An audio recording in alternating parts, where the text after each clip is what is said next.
People learn what they learn when they're ready to learn it. And you cannot teach anyone anything. If the best teacher is merely a facilitator and a resourcer. This has come quite clear to me. No, people don't necessarily know what you know. People are not going to necessarily have in a heartfelt way. People learn what they learn when they're ready to learn it. And what you know is what you know is so powerful. What you have inside of you is so powerful that it must be given freely to everyone over and over and over and over again. Never assume that someone has had an understanding about anything. That's why I think teaching the preschool of the spiritual high consciousness, the spiritual transformation on a preschool level is important. As much as I don't think I need to give that message on that basic level anymore, in fact, I really do.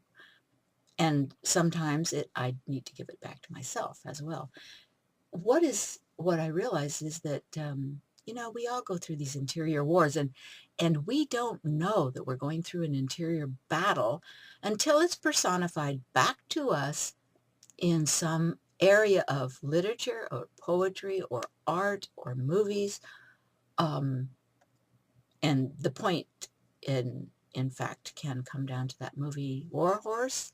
I haven't seen it, but I know it's a powerful message of the inner strength of the inner spirit, and how no matter what you go through, no matter the interior wars that you go through, there is a way to call on them. I always call on my guardian angels, if you will, on the spirit of my father and my mother and my dogs that have passed away. I call on them all the time and ask for their help to move through whatever dark shadow of death I happen to be moving through.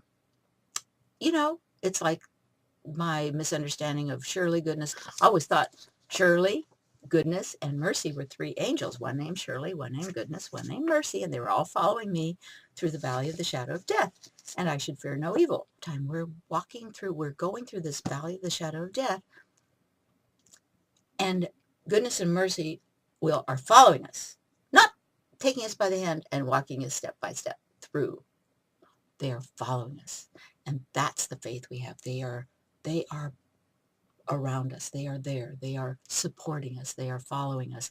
All of the high spirits that we can call on that are found deep within ourselves, deep within the pits of our soul, and to the highest point of our spirit. They are accessible to us. It's us. It's our own entelechy, as Jane Houston would say. Imagine your own and highest perfect self standing behind you, helping you through each situation. It's available to us. And all we need to do is to go into the depths of our soul, walk through those dark shadows, if you will, and slay those dragons and come out the other side, because there is a light at the other side, and you don't have to die to get there. You have to give up your own perception of what you believe to be your goal or your aspiration or your desire. The deepest desire of your heart is the one that God has placed inside of you, and it is there, and you must wake up and remember it and call it forth. So on this Mother's Day, you are the highest and best Virgin Mary, bringing forth the Christ child. Bless you for doing that.